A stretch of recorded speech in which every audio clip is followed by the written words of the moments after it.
So I'm going to start off this fails video, or like products I regret or whatever, with, is it 3 products?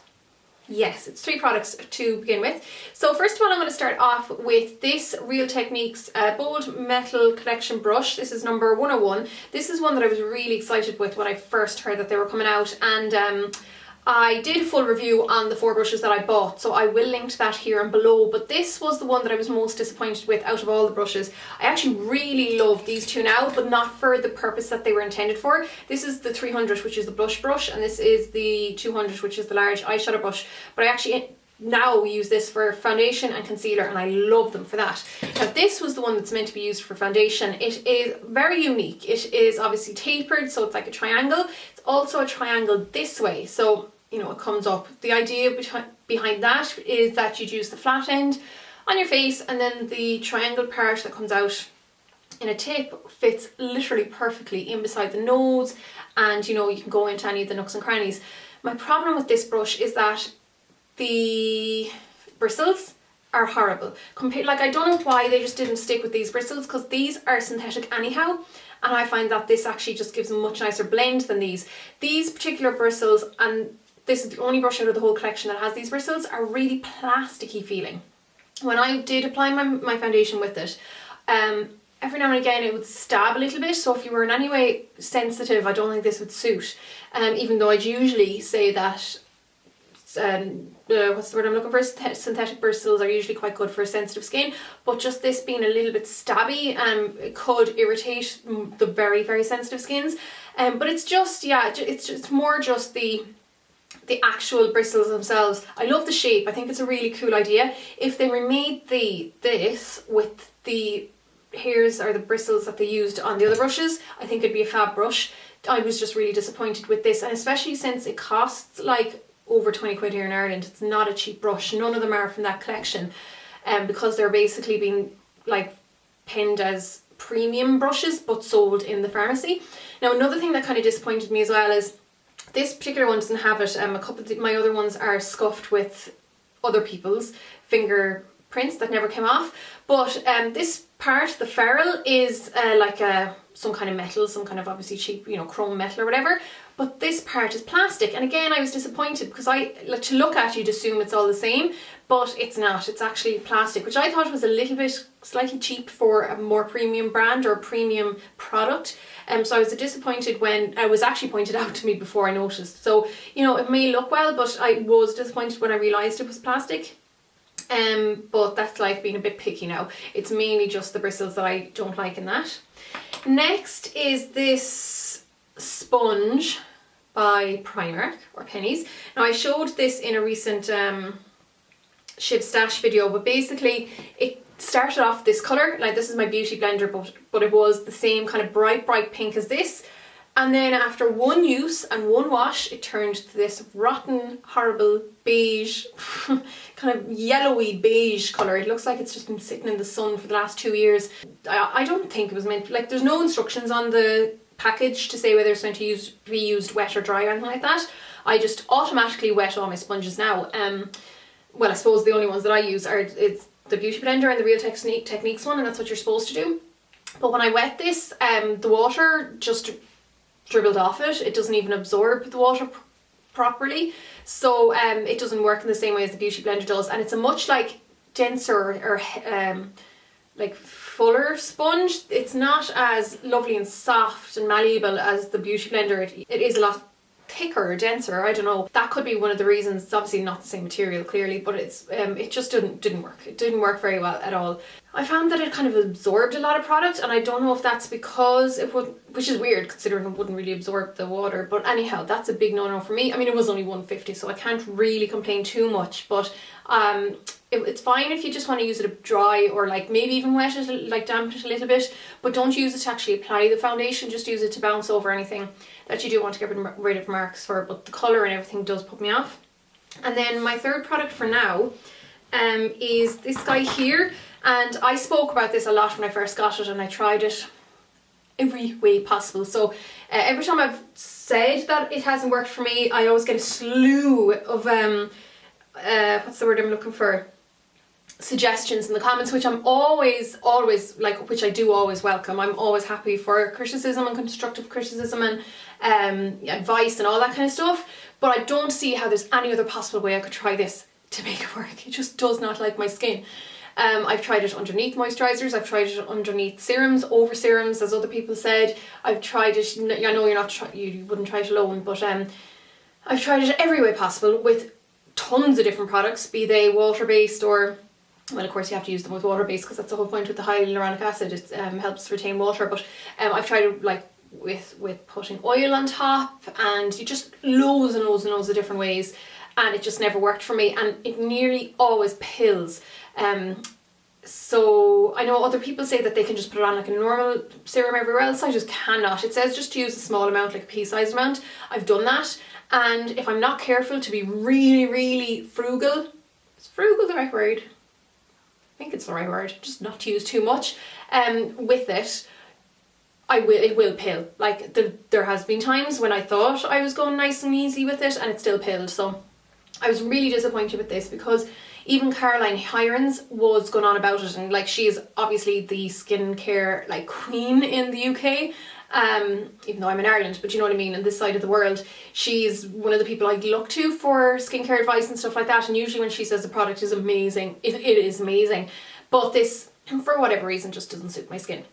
And then I read the like short enough review for it on the Paula's Choice website, who is the other person I'd look for all my information, and she wasn't that bothered about it at all. She actually thought that it lacked in all the other important ingredients that you would need, so she gave it quite a low rating, so I was kind of a little bit chuffed when I read that, because I was like, okay, so it's not as good as everyone says it is, which validated my not liking it. But yeah, that's the Hydroluron. Did I even say what it's called? The Hydroluron by Indeed Laboratories.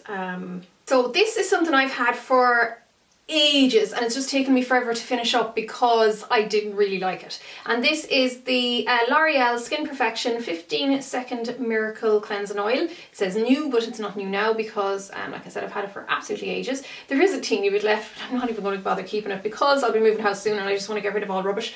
But this is not one of those ones that you're supposed to emulsify with water, and I kind of like that because, as I've mentioned loads before, I hate using water outside of the shower or the bath, say. The idea of like throwing water on my face and have it run and dribble down my top, my décolletage or whatever you call it, it just freaks me out. I hate it. Like, even sometimes I've been known to just get a massive towel and put it around my neck. I just hate the idea of water dribbling down here. So I just go for the ones basically that don't emulsify. So it says here that you just apply it with your fingertips, like directly the actual oil, and massage it into your eyes and over your skin and say onto your lips or whatever, and then you just rinse it off with warm water. It doesn't say to emulsify it or anything like that, so I don't really like using anything like this that you have to rinse off anyhow. But I did give it a go. I thought it might be nice. I've heard loads about how cleansing oils and using oils in your face are great for rebalancing the skin and stuff like that, but this just stung the crap out of my eyes. It was quite stingy directly around the eye area, but it also left me with a, you know, sometimes when you have oil on around your eyes, sometimes you can be left with maybe a very slight film of oil over your actual eye, and then you just have this blurry vision for ages. That's what I got from this. So that's not something, obviously, that's ideal. I don't like the idea of the oil getting in onto my eyes. I mean, my eyes are like very, very shut when I do use it, and it doesn't happen with other things, but for some reason it happened with this. And yeah, there's not much else I bother saying about it. I was actually using it then towards the end just to take, say, gel eyeliner and stuff like that off my brushes, or like to clean the brushes I use for lipstick and stuff like that. It's great for breaking that up, but any oil will do that, and that's the only reason I used it. So I'm not knocking these kind of oil makeup removers in of themselves. This one just didn't suit me, and I wouldn't be getting this one again, but I would be happy to try another one and give it a go. And then this is something as well that I've had for a good while. It's from Collection 2000, so it's a very inexpensive brand from Boots.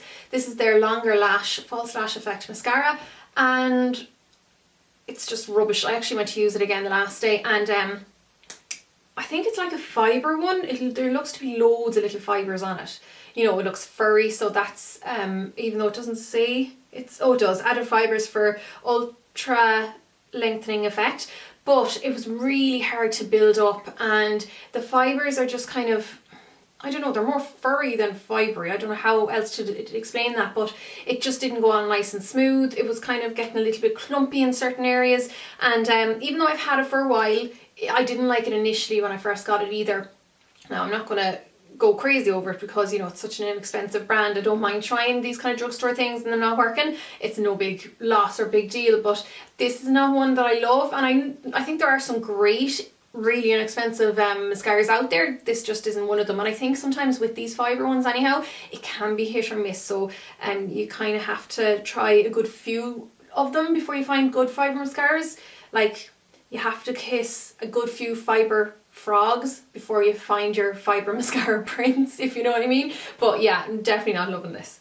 And I'm going to finish off today's fails video with another makeup brush. I am a makeup brush fanatic. Anyone who knows me knows that I am kind of obsessed with makeup brushes, and I have a huge collection of them. So I hate buying disappointing brushes. No, that's not really the best way to put it. I tend to have very high expectations for most brushes that I buy, and then I get really disappointed when they don't live up to my expectations. But this one that I'm showing now is the EcoTools brush, and it is the retractable foundation brush. And I actually have a little bit of story behind this one because I already have one. And I think I got this last year. I got this ages ago, and I do quite like it. It was kind of a bit weird to use at first. It took me a while to get used to it, but it can be quite handy. It can come in handy, especially if you're working with slightly thicker or denser foundations, ones that need a good bit of, like, the kind of foundations that, you know, require you to put your back into them, you know, to really blend them in because they are quite thick or whatever. That's what I kind of like this kind of one for, or for buffing in some concealers and stuff like that, or even cream contour. And I picked up a second one. I thought it'd be handy. It's kind of handy having these retractable ones because you can throw them into your bag. They're great for travel and all that kind of stuff.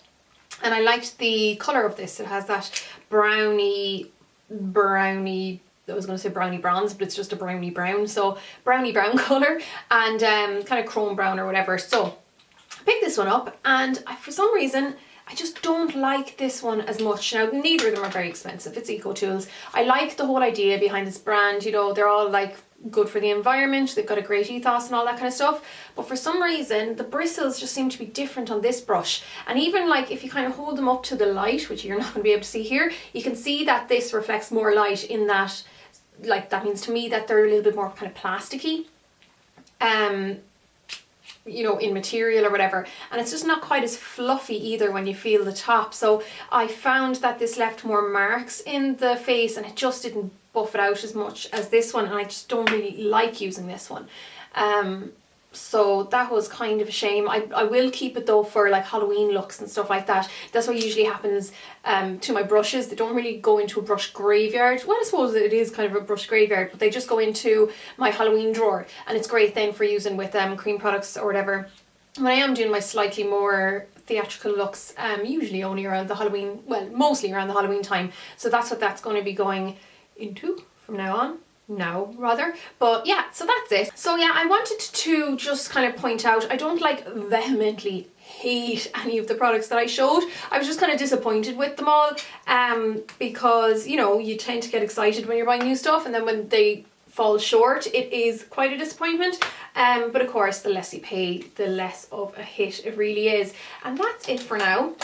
I might have a few more of these, like, what's the word I'm looking for, built up sooner rather than later, because I'll be moving house again very, very soon. And anytime I move, or, you know, yeah, anytime I move basically, which is kind of been a lot lately, I always kind of give my makeup a really good kind of spring clean, because it's just a good way of going through everything, because you're like moving from A to B, so you don't want to be taking loads of the rubbish with you. So anyhow, we'll see how that goes. I hope you like this in the meantime, and that's it for now. So I'll see you all in my next video, guys. Slán! Okay guys, so today I'm going to be sharing my 5 favourite eyeshadow primers.